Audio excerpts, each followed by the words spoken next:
If outsourcing has failed you, there are high chances that the people were not the problem, but the model was.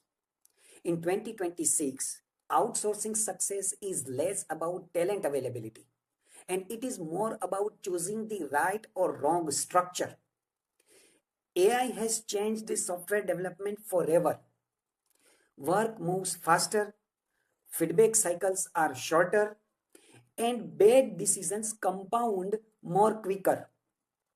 And yet, many founders and CTOs are still choosing outsourcing models the same way as they did in 2018 or 2020. And that is why this episode exists. Let's break this down practically. In 2026, you will usually choose between these four models: freelancers, agencies, staff augmentation, or hybrid of all these.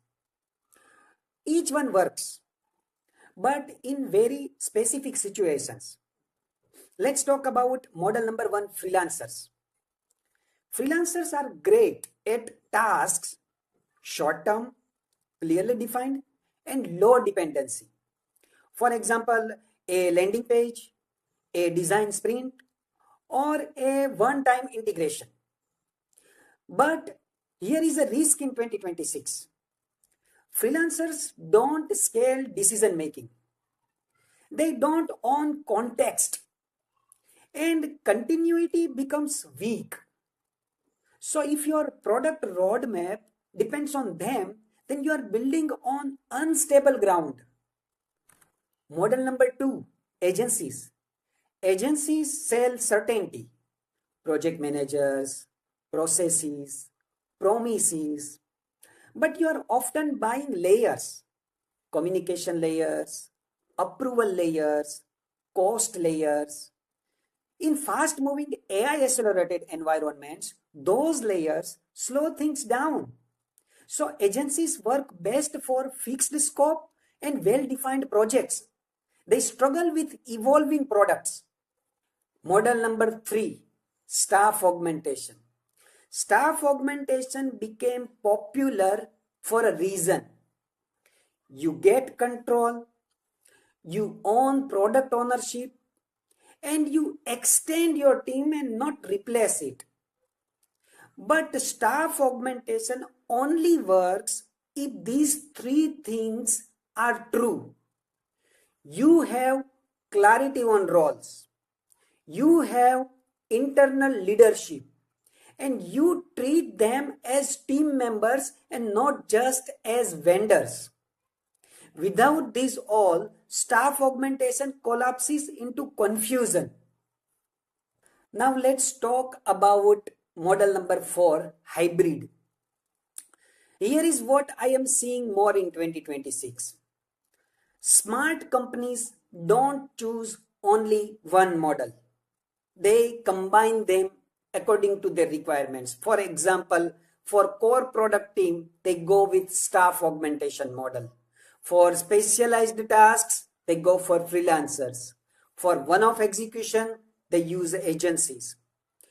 Because the hybrid model reduces the risk. It protects the speed and continuity both. Now, where India fits in 2026 for outsourcing? Outsourcing to India is not more about cost anymore. It's more about depth. And the newer hubs like Gujarat are quietly becoming execution first ecosystems because of strong engineers, longer stability, and lower churn than older saturated hubs. But again, the model matters more than the location. Founders ask, how can we move fast without burning cash? Whereas CTOs ask, how do I protect architecture and quality? Well, right outsourcing model answers both the questions. And what is the common and biggest mistake in 2026? It is choosing the outsourcing model based on comfort instead of context. What worked for you at seed stage may destroy you at series A or series B. So to make the right decision, you need to ask these questions to yourself. Is it task based or product critical? Do we need speed or continuity? Who owns the decisions? And the answer to this question will point you to the right model for choosing outsourcing. Outsourcing doesn't fail companies. Wrong models do. In the next episode, we will talk about how to structure outsourcing contracts in 2026 so that AI, talent, and incentives can actually align.